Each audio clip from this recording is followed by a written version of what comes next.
মাজুলীত এতিয়া সৰিহৰ হালধীয়া হাঁহি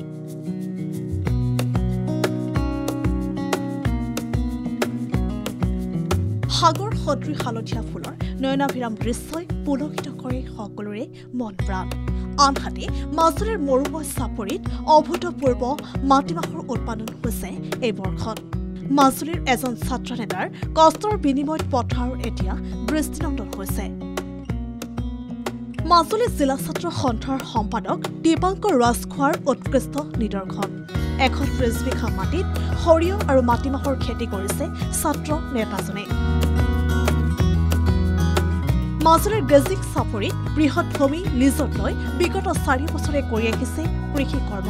নিজে স্বাৱলম্বী হোৱাৰ লগতে 12 পৰিয়ালক দিছে সংস্থাপন ছাত্ৰ নেতা দীপাংকৰৰ এনে আদৰ্শৰ বাবে সকলোৱে এতিয়া শলাগ লৈছে দীপাংকৰক ছাত্ৰ সংগঠন এটা নেতৃত্ব দিয়াৰ সমান্তৰালভাৱে কৃষি কৰ্মৰ জৰিয়তে উৎকৃষ্ট নিদৰ্শন দাঙি ধৰিছে দীপাংকৰে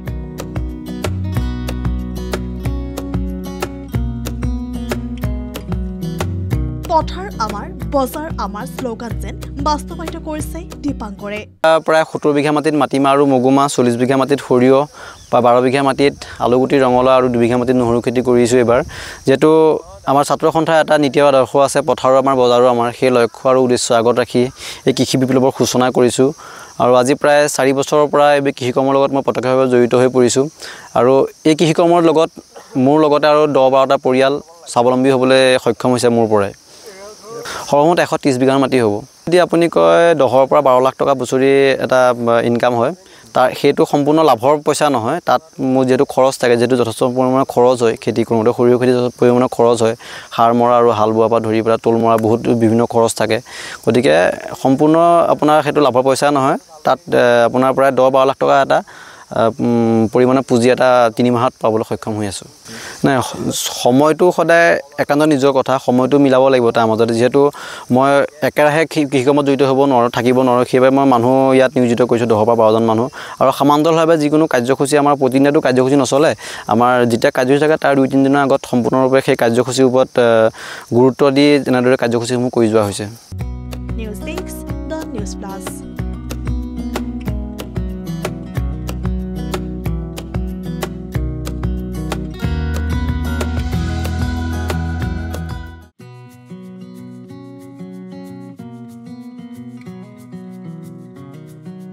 মাজুলীত এতিয়া সৰিহৰ হালধীয়া হাঁহি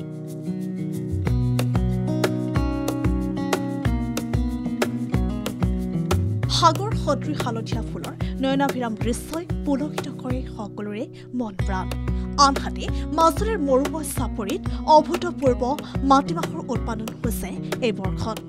মাজুলীৰ এজন ছাত্ৰ নেতাৰ কষ্টৰ বিনিময়ত পথাৰ এতিয়া দৃষ্টিনন্দন হৈছে মাজুলী জিলা ছাত্ৰ সন্থাৰ সম্পাদক দীপাংকৰ ৰাজখোৱাৰ উৎকৃষ্ট নিদৰ্শন 130 বিঘা মাটিত সৰিয়হ আৰু মাটিমাহৰ খেতি কৰিছে ছাত্ৰ নেতাজনে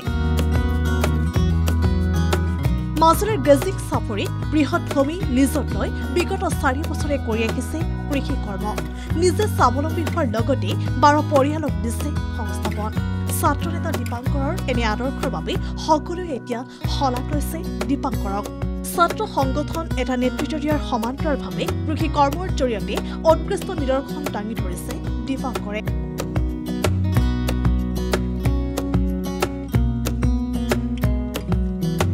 পথাৰ আমাৰ বজাৰ আমাৰ স্লোগান যেন বাস্তৱায়িত কৰিছে দীপাংকৰে প্ৰায় 70 বিঘা মাটিত মাটিমাহ আৰু মগুমাহ 40 বিঘা মাটিত সৰিয়হ বা 12 বিঘা মাটিত আলুগুটি ৰঙালাও আৰু 2 বিঘা মাটিত নহৰু খেতি কৰিছো এবাৰ যেটো আমাৰ ছাত্ৰ সন্থাৰ এটা নীতি আদৰ্শ আছে পথাৰ আমাৰ বজাৰো আমাৰ সেই লক্ষ্য আৰু উদ্দেশ্য আগত ৰাখি এই কৃষি বিপ্লৱৰ সূচনা কৰিছো আৰু আজি প্ৰায় 4 বছৰৰ পৰা এই কৃষি কৰ্মৰ লগত মই প্ৰত্যক্ষভাৱে জড়িত হৈ পৰিছো আৰু এই কৃষি কৰ্মৰ লগত মোৰ লগতে আৰু 10-12টা পৰিয়াল স্বাৱলম্বী হ'বলৈ সক্ষম হৈছে মোৰ পৰাই সৰহমত 130 বিঘা মাটি হ'ব যদি আপুনি কয় 10 পৰা 12 লাখ টকা বছৰি এটা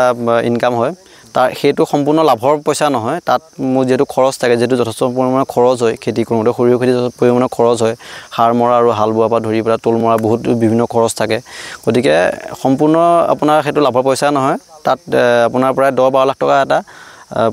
পৰিমাণৰ পুঁজি এটা 3 মাহত পাবলৈ সক্ষম হৈ আছোঁ নাই সময়টো সদায় একান্ত নিজৰ কথা সময়টো মিলাব লাগিব তাৰ মাজতে যিহেতু মই একেৰাহে কৃষি কৰ্মত জড়িত হ'ব নোৱাৰোঁ থাকিব নোৱাৰোঁ সেইবাবে মই মানুহ ইয়াত নিয়োজিত কৰিছোঁ 10 পৰা 12জন মানুহ আৰু সমান্তৰালভাৱে যিকোনো কাৰ্যসূচী আমাৰ প্ৰতিদিনেতো কাৰ্যসূচী নচলে আমাৰ যেতিয়া কাৰ্যসূচী থাকে তাৰ 2-3 দিনৰ আগত সম্পূৰ্ণৰূপে সেই কাৰ্যসূচীৰ ওপৰত গুৰুত্ব দি তেনেদৰে কাৰ্যসূচীসমূহ কৰি যোৱা হৈছে news desk the news plus